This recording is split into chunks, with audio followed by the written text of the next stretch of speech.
God, take away everything I think I know about this book, about this process, and about you, God, so that I can have an experience with you. So here we are at We Agnostics. Now, I have to tell you that it took me many years to get comfortable with taking people through this chapter of the big book. A lot of it had to do with not just the subject matter, because it creates a lot of contention for a lot of people. The word God, the idea of faith, people letting go of their association between faith and their experiences with religion or their judgments on the world and blah, blah, blah. But mostly because a lot of people don't make it this far, and my experience with the book is that the more you get to practice each chapter and the more you get to practice each part, the easier the flow is, right? So it's only been in the last probably 5 or 6 years that I've worked with a lot of people that have gone through this chapter, and it's become actually one of the most magical chapters that I've experienced with most people. I'm not sure if I'm going to be able to do a complete justice through this manner, just because I believe that the magic really happens when one person reads this and discusses it with another human being. But I will do my best to definitely talk about all the highlight and underline points, talk about some of the things that I've learned through reading this chapter with other people, talk about some of the difficulties that people struggle with this chapter, struggling with the idea of God, some of the concepts that I have, which of course are personal to me, and that's really it. So with no further ado, let's get started. So at the top of the page, we're going to write unmanageability within equals spiritual malady. Unmanageability within equals spiritual malady. Unmanageability within equals spiritual malady. Unmanageability and untreated alcoholism is all the same. Unmanageability and untreated alcoholism is all the same. Unmanageability and untreated alcoholism is all the same. So unmanageability within, what is that? That's like emotional unmanageability. That's feelings of fear, feelings of hopelessness, feelings of worry, feelings of depression, feelings of jealousy, feelings of anger. All that stuff that we talked about in the previous chapter as being the sort of red flags for when we don't take action. That's unmanageability within, right? Feeling alone on this earth, feeling like you don't have the tools to live life like a normal human being, or function in this world. That's basically the description of the spiritual malady. Malady is the illness. So a spiritual illness is all those emotions that we deal with, that roller coaster ride of the human experience when you are being run by your emotions. Unmanageability and untreated alcoholism is all the same. So that unmanageability is, a sign of untreated alcoholism or untreated drug addiction, right?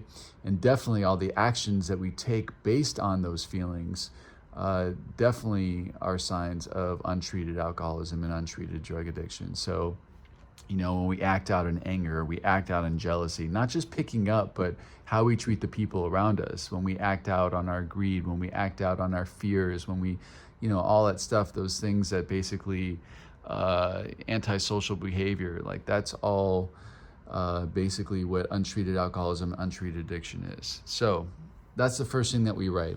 It says chapter 4, we agnostics. Now ab means without and agnostic means knowledge. So the way an agnostic is different from an atheist is an agnostic says, I cannot believe in God because I don't know. There's no proof for me to believe that God exists. That's my struggle, versus an atheist who says, okay, cool, there is no God and I can prove it to you, and like we discussed early on in the table of contents, if you're working with an atheist, or if you are an atheist, I guess the question I pose to you is that if your beliefs are not necessarily working for you, you're exercising the same amount of faith to say there is no God as a person who believes in God. So if your faith in that thing is not working for you, I just implore you to explore using that same muscle in a different direction. Apply that faith somewhere else. Keep an open mind. So again, it says in the preceding chapters, you have learned something of alcoholism, and we're going to highlight something of alcoholism. So we've learned a lot about alcoholism. We learned about the phenomenon of craving. We learned about the mental obsession. We learned about the kind of thinking that precedes the drink or the drug. We learned about the mental blank spots. We learned about the peculiar mental twist. We learned about the spiritual malady as well. We heard several different stories about how the physical allergy affects us. We've learned a lot about alcoholism. And it says, we hope you have made clear the distinction between the alcoholic and the non-alcoholic. And what we've really learned is that the first main distinction, and this is what we learned early on in the doctor's opinion, is that we have a physical allergy to drugs and alcohol, which means that we cannot afford to put any drugs or alcohol into our body because we cannot control consistently what happens next. And of course, we have a mental obsession or an ability to believe a lie about this physical allergy. So our brains basically tells us that we do not have this physical allergy, and it finds many different ways to tell us this by either having us forget, having us feel justified to drink or use based on the circumstances of our life, or just basically saying, I can handle this. It says, if when you honestly want to, you find you cannot quit entirely, or if when drinking you have little control over the amount you take, it says you are probably an alcoholic. And we're going to cross out the word probably, and we're going to underline and highlight this sentence. So in reading it this way, it says, if when you honestly want to, you find you cannot quit entirely, or if when drinking you have little control over the amount you take, you are alcoholic. So basically, that sentence is a definition of what an alcoholic writes, right? So if that be the case, you, and we're going to cross out maybe and write are, suffering from an illness which only a spiritual experience will conquer. So if that may be the case, you are suffering from an illness which only a spiritual experience will conquer. We're going to underline spiritual experience, and we're going to circle the word conquer. Now, conquer means to overcome or defeat by physical, mental, or moral force. Now, spiritual experience, the reason why we underline that is because we need to understand what that is. Again, on page 567, it talks about it being a personality change. What makes that personality change spiritual? It's not self-willed powered, it's God-powered, right? It's God's willed powered. And we'll discuss later on what God's will is in this book, but basically it's a God-powered personality change. So we need to have that in order to get relief from this. It says, to one who feels he is an atheist or an agnostic, such an experience seems impossible. Of course it does, because you don't believe that there is a power greater than yourself.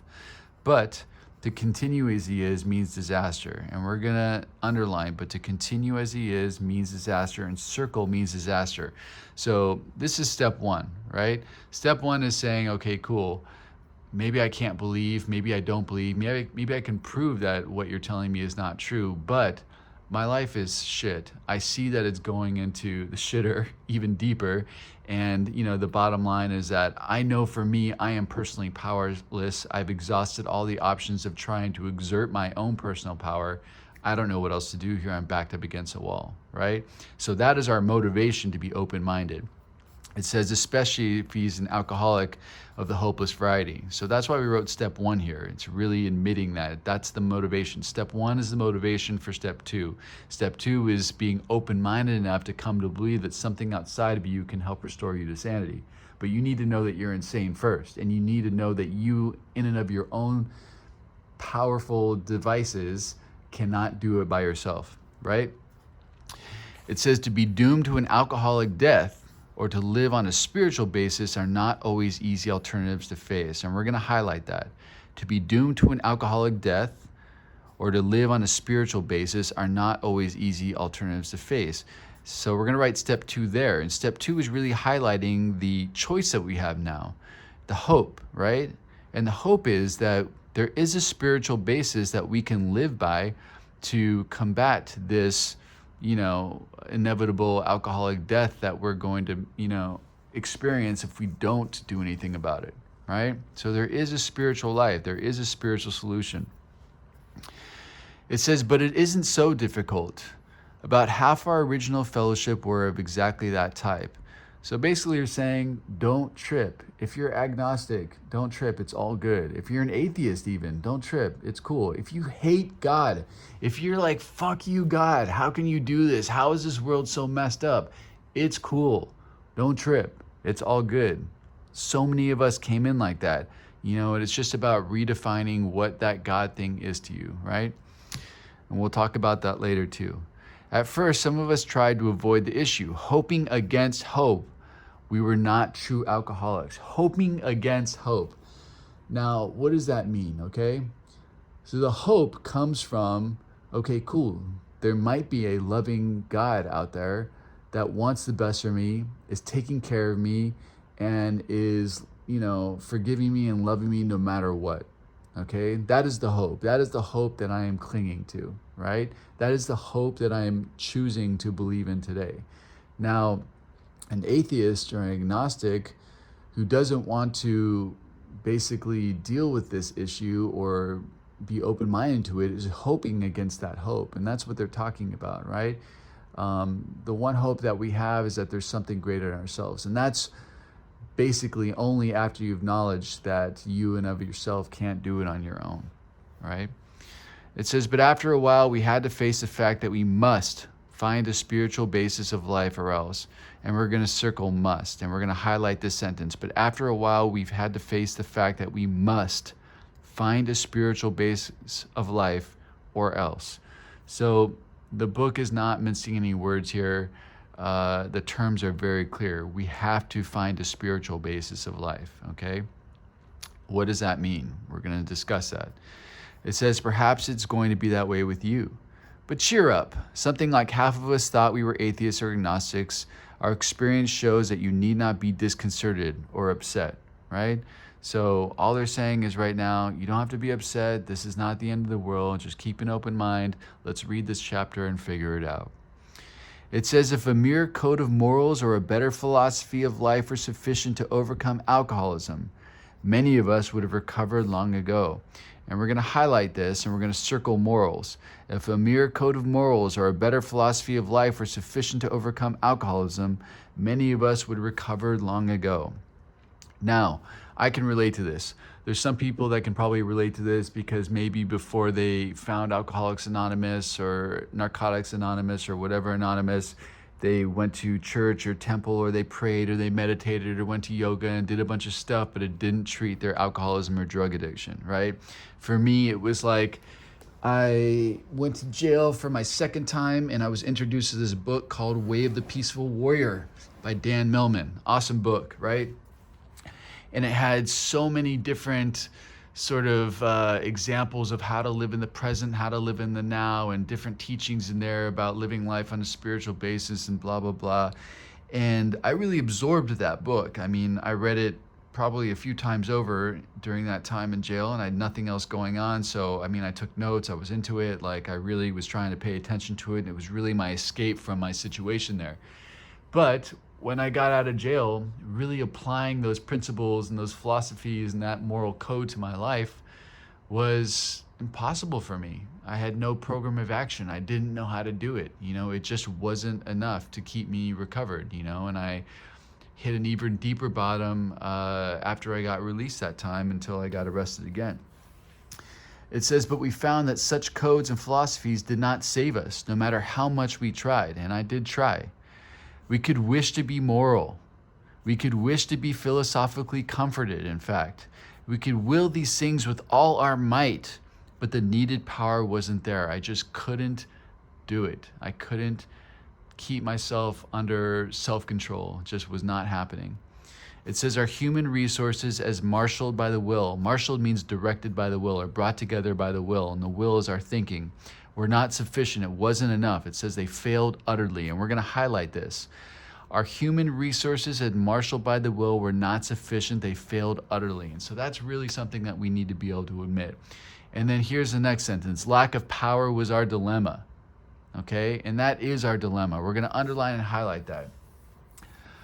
Lack of power is the thing that keeps us frustrated in life. It keeps us ungrateful in life. It keeps us miserable in life. It keeps us feeling hopeless in life.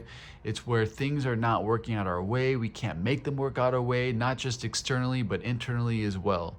And that's really our dilemma with everything around us. And that's why all of our issues arise within ourselves, because we are constantly struggling with this lack of power, right?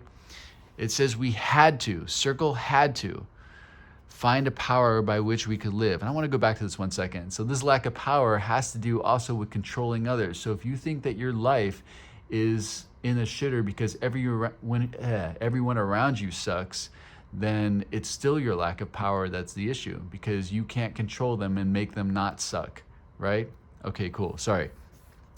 So it says we had to find a power by which we could live. And we're going to circle had to, and we're going to underline and highlight this whole sentence. Find a power by which we can live. So if lack of power is our dilemma, obviously we need to find power somewhere.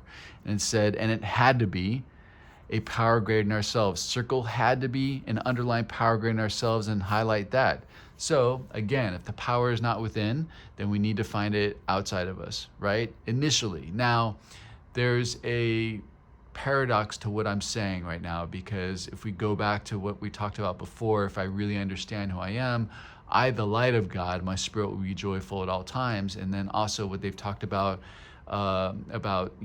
finding God or this great power within you. But learning how to tap into that is different, right? So there's going to be a difference between your willpower, which is your thinking, you're trying to control situations and blah, blah, blah. And then let's call it your heart power, which is trying to be of service, which is trying to live in unity and harmony with the universe, right? Which is not basically living life based off of self-preservation and chasing after your selfish desires, but more looking towards, living a life of selflessness and creating harmony in the world around you, right? And that's the difference that we're talking about, but it gets into more depth about that later. So it says, obviously, but where and how are we to find this power? And we're going to highlight that. Now, this is awesome. Well, that's exactly what this book is about. It says its main object is to enable you to find a power greater than yourself, which will solve your problem. I'm going to read that again. Well, that's exactly what this book is about. Its main object, so the book's main object, and right here we're going to write book purpose, is to enable you to find a power greater than yourself, which will solve your problem. Boom. Okay, we're going to highlight that. So the book purpose is to help you find a power greater than yourself. It's going to help you develop a relationship with that power greater than yourself. It's going to help you gain access to that power. That is the purpose of this book. So if you are an atheist, if you are an agnostic, it's cool. Or if you're just someone who feels lost, who feels like this is impossible, who feels like this God concept is so unattainable or so big or so weird, or you feel like God's failed you, or whatever you're feeling about it that doesn't make you feel connected, don't worry. This book was written so that you can connect. Now, again, this book is not a novel. It's a textbook, right? And it's a textbook that needs to be taught, needs to be studied. We've already talked about the roles that were developed around this textbook thing. So you need to work this book. You will find your relationship with a power greater than you through taking other people through the book. That's where that relationship begins, okay? So that's your responsibility for enacting that connection. It says that means we have written a book which we believe to be spiritual as well as moral. And it means, of course, that we are going to talk about God. So we're going to highlight those two sentences and we're going to underline, and it means, of course, that we are going to talk about God. Now, of course, when they say the word God, it's for the sake of, it's an easy word, right? But it's a God of your own understanding. They're not referring to any particular God. They're not referring to Jesus. They're not referring to the God of the Hebrews. They're not referring to Muhammad. They're not referring to anyone of any particular anything, okay? It's just a broad term that is easy to understand, right? It's like a blank slate. It says here, difficulty arises with agnostics. Many times we talk to a new man and watch his hope rise as we discuss his alcoholic problems and explain our fellowship. So that's true, you know? When you talk to a new alcoholic, or if you are a new alcoholic and you go to meetings and you hear people talking, you're relating to them and they're relating to you, and that camaraderie is happening and you're feeling like everything is okay. And then all of a sudden you take a look up at, that banner on the wall, and there's step 3 and it says, turn my will and my life out of care of God as I understand God. Ugh, that's that feeling for a lot of people. It says, but his face falls when we speak of spiritual matters, especially when we mention God. For we have reopened a subject which our man or woman thought he had neatly evaded or escaped or entirely ignored. So a lot of us have put the God word away, right? We put it away because either we have issues with the word because we associate it with stuff that happened to us when we were kids. We associate it to our judgments on the world and the holy wars, or so-called holy wars that are happening in this world today, or wars in the name of God. Or we just don't feel connected to it. I, for one, was brought up in a family where my mother really didn't feel any spiritual connection to anything growing up, and so she did not teach me about any sort of God or concept or anything like that. And my father, that I was brought up with, he told me he was God, so that was its own weird trip that I was going through. So I definitely did not walk into the rooms of Alcoholics Anonymous or Narcotics Anonymous or any Anonymous with a deep connection to or idea of what a higher power was. And I remember the first time that I ever got on my knees to pray was the last time I was in jail. I was moved to treatment in jail, and I was in a dorm room with 30 people or 60 people or whatever it was in there. And at night, my first night there, everybody got on their knees at their bed and prayed. And honestly, I looked at that and I thought it was really fucking weird. And the only reason I did it was because I just didn't want to be that one guy sleeping in his bed while everyone was on their knees praying. Now I just, sat there and kind of put my hands to my head and didn't really say anything. And then once I sort of memorized the serenity prayer, I would say the serenity prayer without any connection to the words, without any connection to God or to a higher power. Had no idea what I was even speaking to. I was just saying it because it seemed easy and like I was doing something. So, that was my experience coming into these rooms. It says, we know how he feels. We have shared his honest doubt and prejudice. Some of us have been violently anti-religious, so that's normal. If you are violently anti-religious, it's all good. This is still the room for you. This is the place for you. We are open to you. You can still get this. You can still recover, It says to others, the word God brought up a particular idea of him with which someone had tried to impress them during childhood, and we're going to highlight that. So, a lot of us were told that God was this, given this idea that God was this old man in the sky who threw down thunderbolts or judged us or, did good for us if we did good, but if we did bad, set up all these trials that we'd have to deal with, or the God that tests us to see if we'll do good, or just all kinds of weird concepts that we're brought up with. But it, for me, it was a very sort of, the God that I was exposed to, besides my father, was kind of judgmental and shaming. So that was my idea of God. It says, perhaps we rejected this particular conception because it seemed inadequate. So, like I said, my concepts that I was introduced to as a child, I rejected them because they seemed inadequate, for sure. With that rejection, we imagine we abandon the God idea entirely. So again, when I abandon the God idea entirely, not only do I reject the concepts that are given to me, I also reject the ideas that, there's something actually taking care of me, which allowed me to basically live a long time in a lot of fear, feeling really alone on this earth, feeling really useless, feeling not a part of anything, and not understanding why I was even here, and really thinking, what is the point of this life? Why can't I just end this now,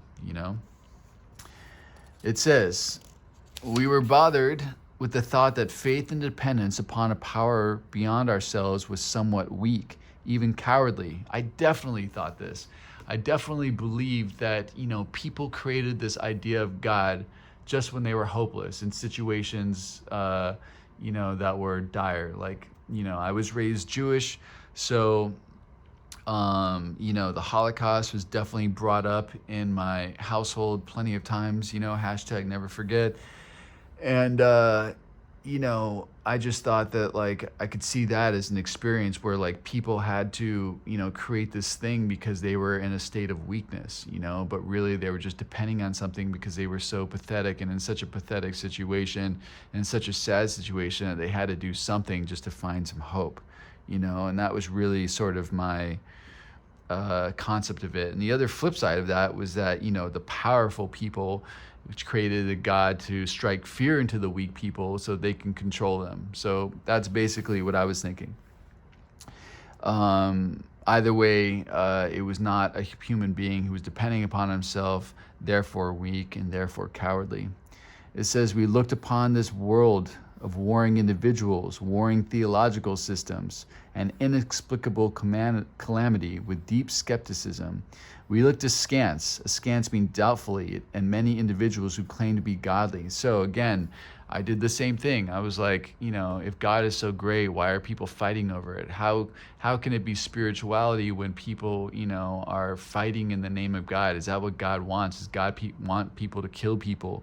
I just thought it was ridiculous, all the problems that this idea of God brought into the world. And I definitely looked doubtfully at many individuals who claim to be godly.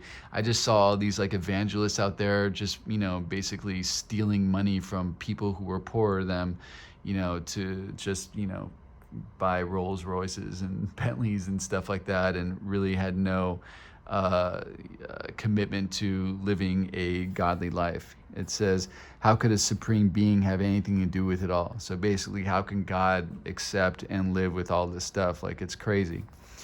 And who could comprehend a supreme being anyhow? Of course, if it's a supreme being, it's bigger than anything I can conceive. So why would I even try? Yet, in other moments, we found ourselves thinking when enchanted by a starlit night, who then made all this? There was a feeling of awe and wonder, but it was fleeting and soon lost, right? And yes, I did have those moments. Of course, many of those moments were induced by magic mushrooms, but I definitely had like those appreciation moments where I questioned, like, okay, cool, nature's really perfect, nature's really beautiful, this is amazing, this is a miracle, and it's bigger than me.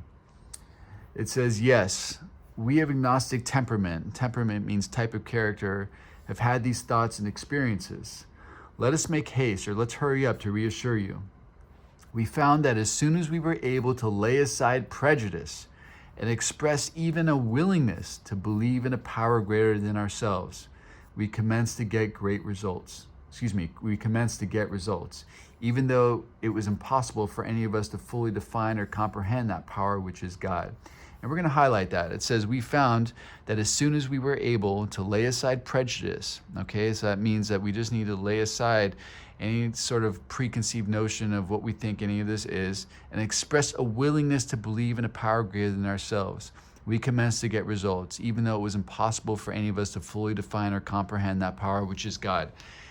And that's kind of what I did, Like I said, I hit my knees like everybody else did. Maybe it wasn't for the right reasons. It was just to sort of fit in, but I did it, and I continue to do it. I made the effort to memorize the serenity prayer so I could say something while I was doing that, even though I didn't feel connected. I did it, right? I showed up at the groups even though I didn't want to. When I got out, I went to a sober living even though I didn't want to. I showed up at meetings even though I didn't want to until I wanted to. I got a sponsor even though I wasn't super keen on that, and I started working steps. There's all these sort of things I did that showed myself that I was willing and that I was open-minded, right? And I followed some suggestions from people outside of me rather than doing what I wanted to do. And a lot of that was merely just based on the fact that I knew that my way didn't work, right? Which is what we talked about on the page before. My motivation to follow other people's direction was purely, okay, cool. What I've been doing, the best that I can do with my life, with all my great thinking, with all my great plans, was end up in jail.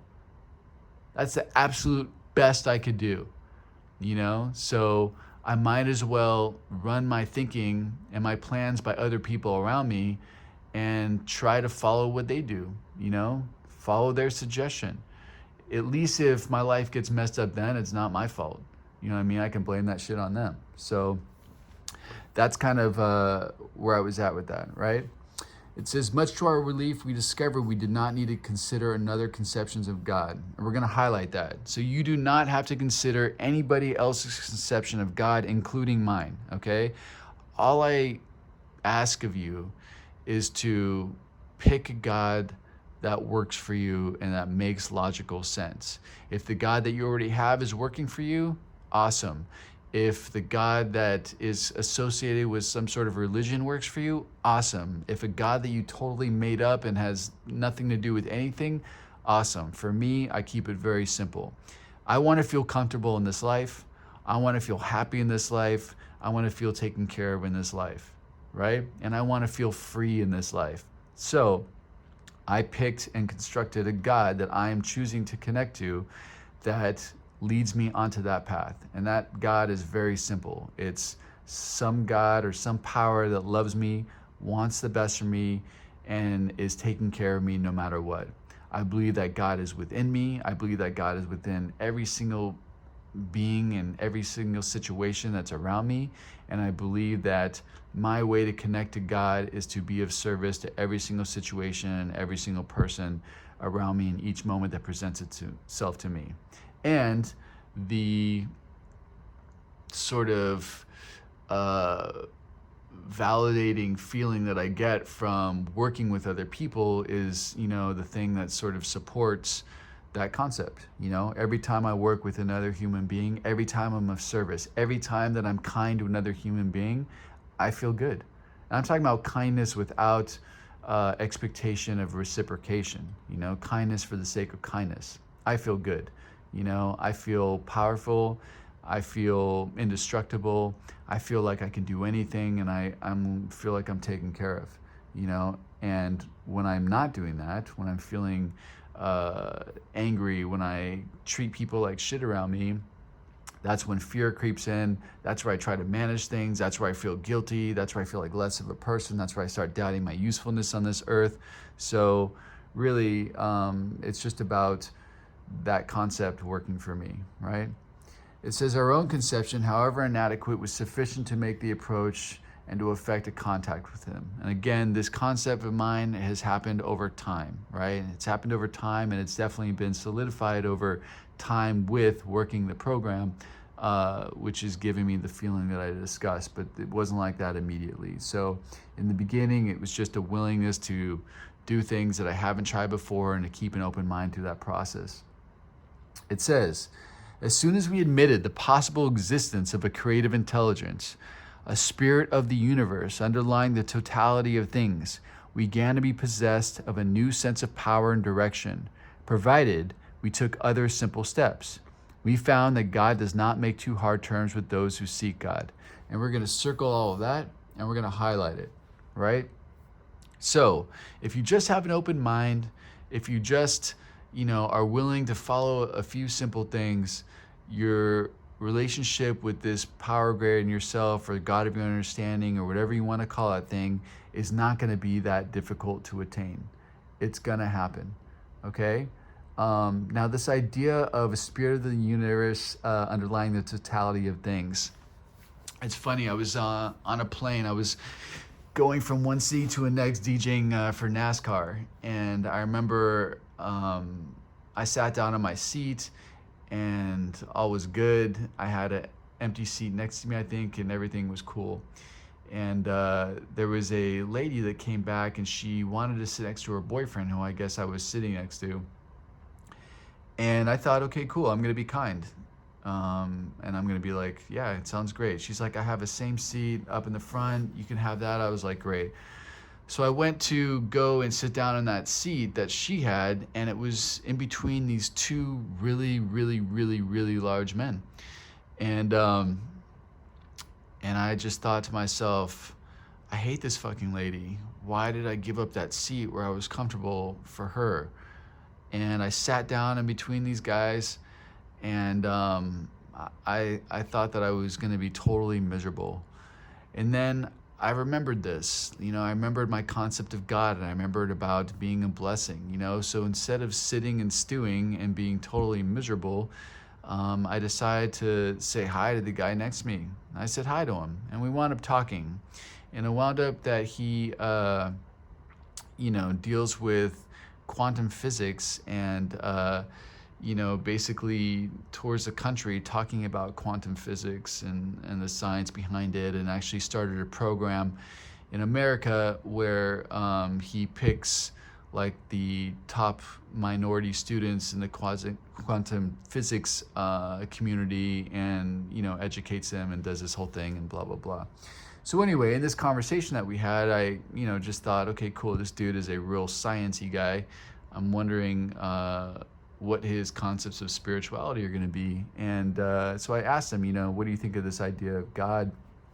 And he basically reaffirmed this. He said, okay, cool, yeah, there's definitely science, but there's definitely an underlying sort of order of nature that even we don't understand, but that it runs perfectly, and it's this whole idea of the spirit of the universe underlying the totality of things. So I thought that was a really cool thing, and I thought that, I never would have had that conversation if I had sat in resentment and sat in anger about, me giving up the seat that was comfortable to sit in between these two guys, because it was really just a magical experience that I got to have. It says, to us, the realm of the spirit is broad, roomy, all-inclusive, never exclusive or forbidding to those who earnestly seek. It is open, we believe, to all men, to all women, to all things, right? So this is another concept that I like to add to my concept of God, all right? Which is broad, roomy, all-inclusive, never exclusive or forbidding, right? And this is why I, melt NA and AA and all the different 12-step things under like a 12-step umbrella, because for me, we are all one, right? I don't really believe in the divisiveness of the separate programs and blah, blah, blah. I understand why they happen and why they needed to happen. But for me personally, I always want to be inclusive to everyone and everything. I want to be able to maximize my ability to be of service to as many people as I possibly can. So for me, any labels that we come up with that kind of categorize what we are, identify ourselves as different from another human being, are not something that I personally want to run with. Like, I want to be broad, roomy. I want to be open-minded about all things, and I want to be able to make myself available to all people. So that's another concept that I like to, add to my life and to my higher power. Because again, if I believe that I'm the light of God, then that means that I need to be all the concepts that I have from my higher power as well, because I'm the light. That is the message, and that's the thing that I'm spreading out to everybody. That is part of my contract with this higher power. It says at the top of the page, I want you to write foundation equals full knowledge of my problem or condition. Foundation equals full knowledge of my problem or condition. Foundation equals full knowledge of my problem or condition. Foundation of what? What are we even talking about right now? Foundation to have an open mind, right? So in order for me to be open-minded about a higher power, a power greater than myself, I need to be motivated to have an open mind. So the motivation for me to have an open mind is to have a full knowledge of my problem or condition, which again, it's talking about what we were talking about before about, running life the way that we're running it means disaster. That is my motivation, to have an open mind that, okay, cool, I need to be open to something else in order to not live a life of disaster. It says, when therefore we speak to you of God, we mean your own conception of God. So we're going to highlight that. When therefore we speak to you of God. So anytime they write the word God in this book, they're talking about your own conception. They're not talking about their conception. So all that stuff I talk about here about my conception is mine. You know, if that stuff is stuff that you want to pull from and it may work for you, cool. If you think that it's totally lame, that's cool too. It doesn't matter. It's totally personal to me, right? It says, this applies too to other spiritual expressions you find in this book. So we're basically saying don't associate any spiritual expression in this book with anything that you think that they're trying to impose upon you. It's all up to you. It says, do not let any prejudice you may have against spiritual terms deter you from honestly asking yourself what they mean to you. At the start, this was all we needed to commence spiritual growth. So again, all we need is willingness and an open mind to affect our first conscious relation with God as we understood God. Afterward, we found ourselves accepting many things, which then seemed entirely out of reach. That was growth. But if we wished to grow, we had to begin somewhere. So we used our own conception, however limited it was. And we're going to highlight that. So we used our own conception, however limited it was, right? And of course, like I said before, my conception of God has definitely evolved, but that would never have happened if I didn't have the open-mindedness to believe that maybe there was a power greater than myself in the first place. It says, we need to ask ourselves but one short question. And this is something you have to ask yourself. Do I now believe, or am I even willing to believe, that there's a power greater than myself? And you're going to circle willing, right? So, do you now believe, or are you willing to believe? So if you're not believing in this very moment, are you willing to? As soon as a man or woman can say that he or she does believe, or is willing to believe, circle willing, we emphatically ensure him that he or she is on their way, right? So as long as you are willing to believe, you're on your way, that's it, right? Because the willingness and open-mindedness can lead you to actions, right? And the actions are really what matters. It says, it has been repeatedly proven among us that upon this simple cornerstone, a wonderfully effective spiritual structure can be built, right? And we're going to circle cornerstone.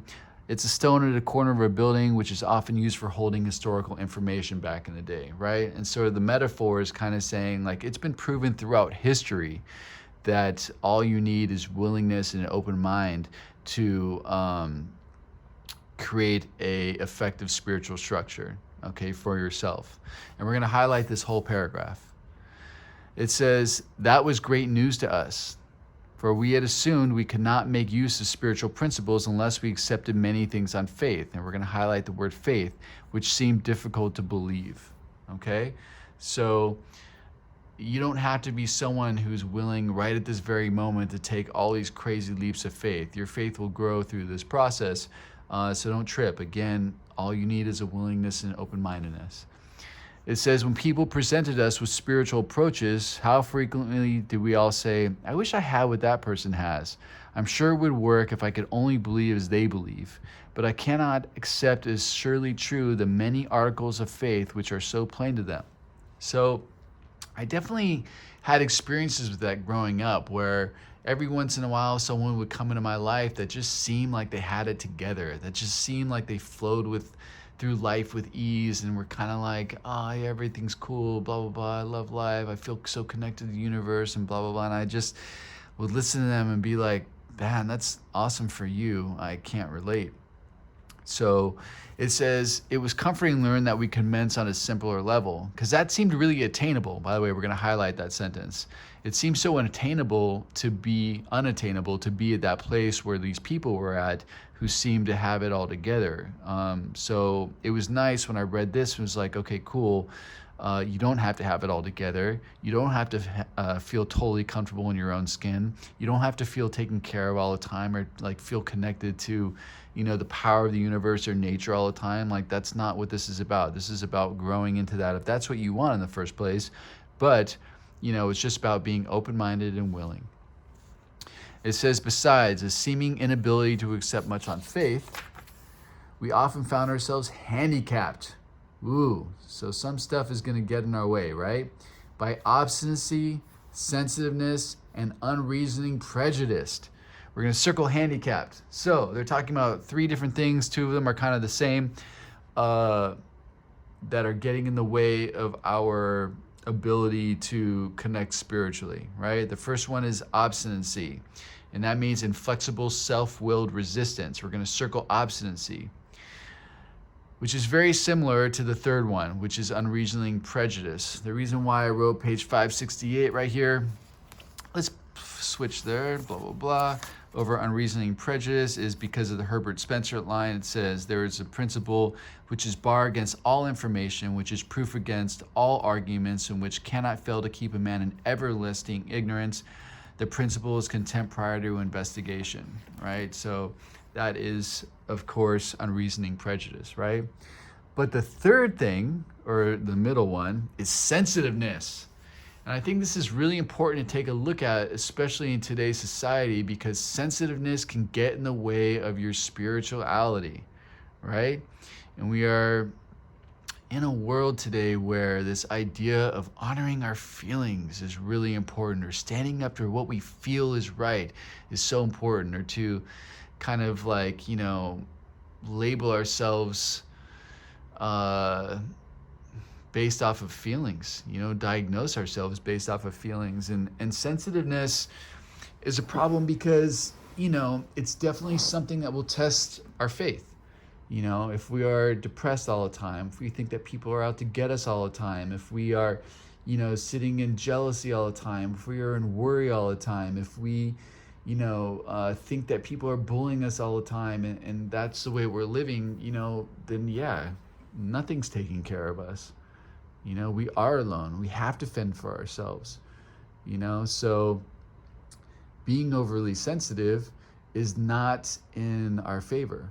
You know, there is such thing as a healthy detachment, which is something that will happen for you if you do this work. And I'm going to explain to you how, because I think that, I mean, for me, I was a really sensitive kid. I used to come crying home to my mother all the time when kids made fun of me in school. I used to cry to my mom, you know, if Gracie Scharnberger didn't hold my hand when I was 4.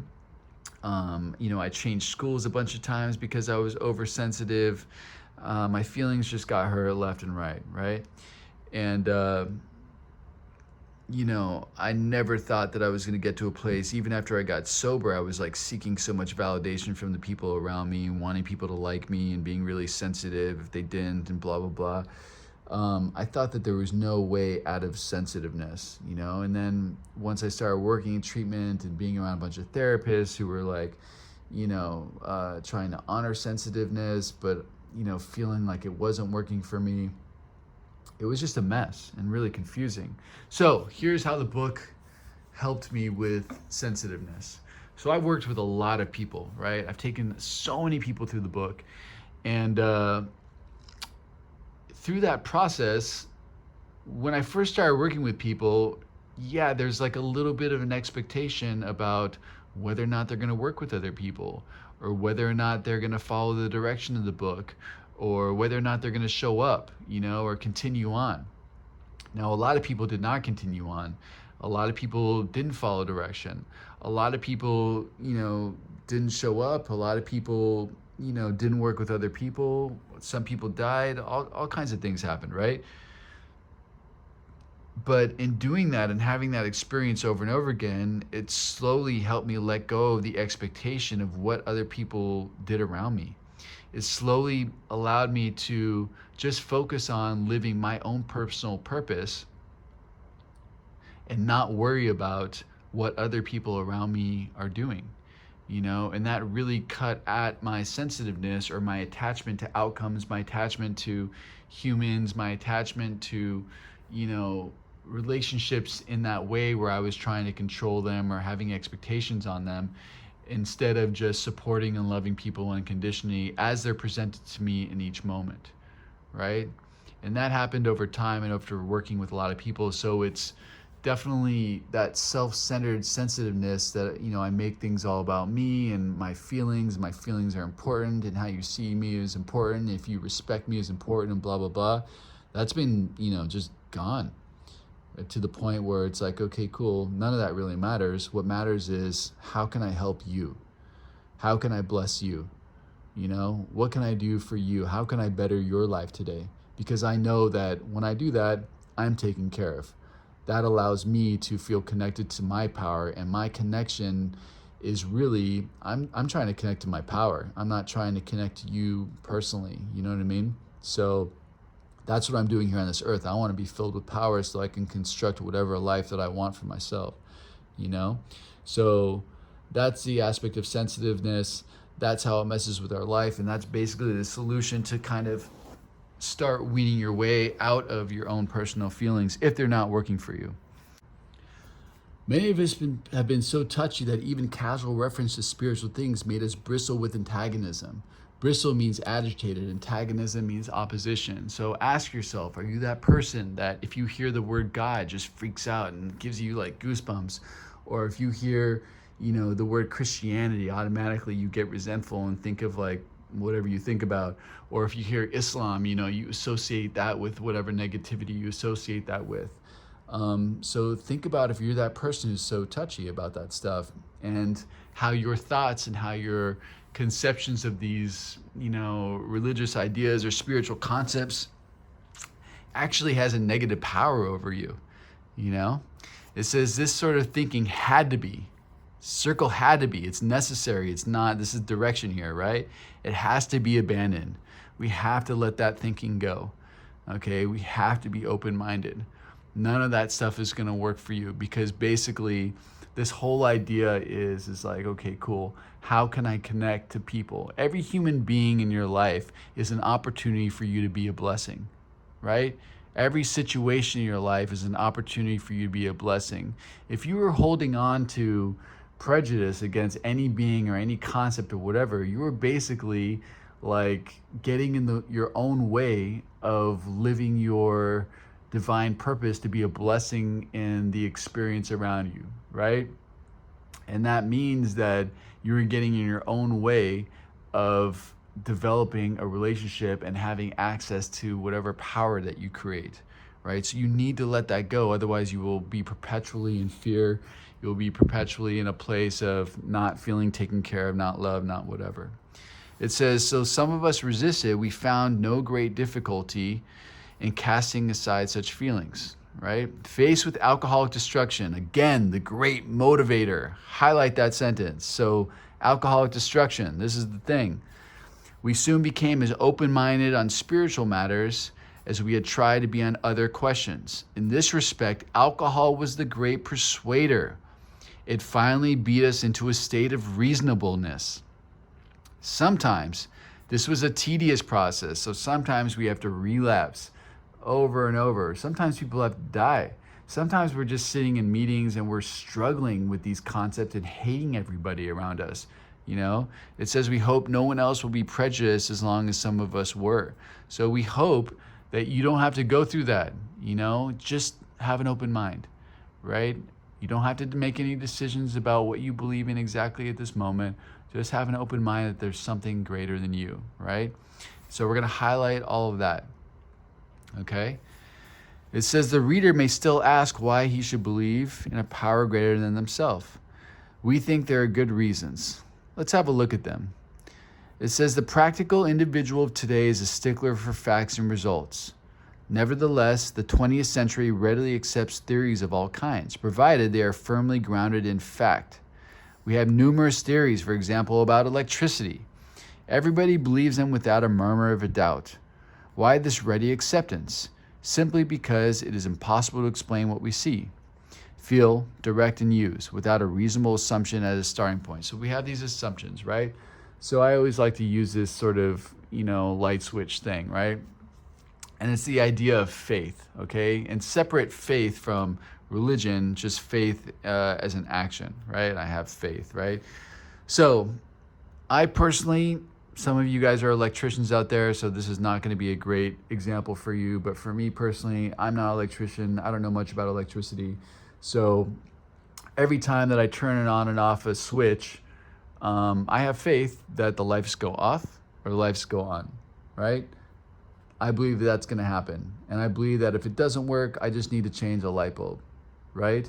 But that's where my knowledge ends. I don't understand the inner workings of the circuitry, and I don't understand any of that stuff, right? So I don't need to know everything about it. but I believe it's going to happen. Now, if you are an electrician, try to apply that to something that, a concept that you don't know everything about, but still continue to believe in, right?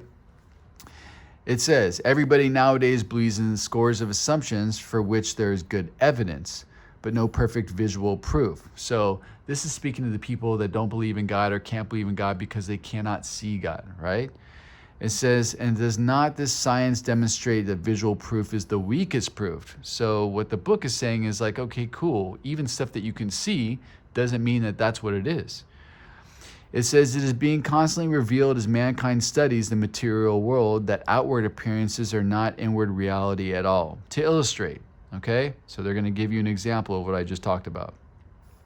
It says the prosaic steel girder. Prosaic is your everyday, and a steel girder is one of those big beams they use to support buildings or bridges.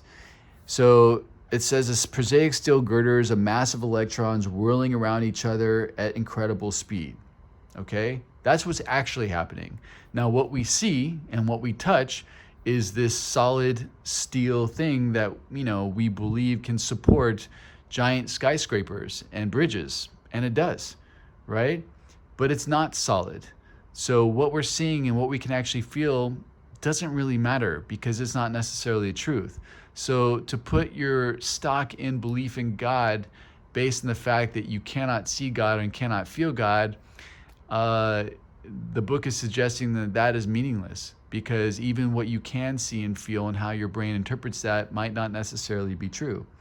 It says these tiny bodies are governed by precise laws, and these laws hold true throughout the material world. And that's the idea of this underlying sort of flow stuff that even scientists don't really understand. It says science tells us so. We have no reason to doubt it. When, however, the perfectly logical assumption is suggested that underneath the material world and life as we see it, there is an all-powerful guiding creative intelligence, right there, our perverse streak comes to a surface and we laboriously set out to convince ourselves it isn't so. Now, perverse means wrongly, self-willed, or headstrong. And laboriously means with great effort or difficulty. So, okay, cool. We're talking about science, we're talking about visual and being able to touch things and how they're not really real.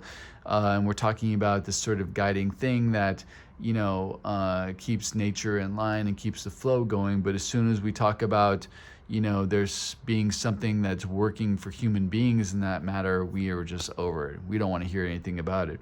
It says we read wordy books and indulge in windy arguments, thinking we believe this universe needs no God to explain it.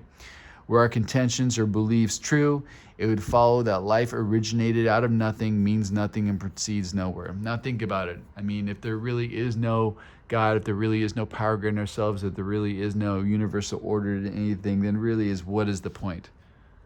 Why are we even here? Are we here to gain stuff and gain money? How many of you people out there have money and have realized that shit doesn't make you fucking happy? Then really, what is the point? Is it to, get a partner in life? Is it to have children? Who knew have you been frustrated with your partner and your children? And be honest with yourselves about it. You don't have to pretend here because no one's seeing you. Is that really made you the happiest? Or is there something more? Because for me, without this connection to a power greater than myself, it is pointless. There's no purpose that's really worth it to me. Because there's no divine purpose, right? All these other purposes to me, like attaining money, being in the relationship, having the stuff, all that is not the stuff that makes me happy to my core. They're beautiful additions to my life that I'm grateful for, but it's not the source of my joy. It says, instead of regarding ourselves as intelligent agents, spearhead of God's ever-advancing creation, we agnostics and atheists chose to believe that our human intelligence was the last word, the alpha, and that's the first letter of the Greek alphabet, and the omega, the last letter of the Greek alphabet, the beginning and the end of it all. Rather vain of us, wasn't? So that's pure self-centeredness, us thinking that the world begins and ends with us and our thinking and our decisions, and that's it, So, this is the introduction to We Agnostics, the first part. I love this chapter. I think it's awesome. I hope that you guys are enjoying it, and I hope that you guys are asking yourself where you're at with what you believe, if you're willing to believe, you're open-minded enough to believe, and I hope that through this process that you actually work the program so that you get to connect to this thing that's absolutely beautiful and amazing and that is taking care of you no matter what. All right, I hope you guys are having a beautiful day or night, and I will talk to you soon. Bye.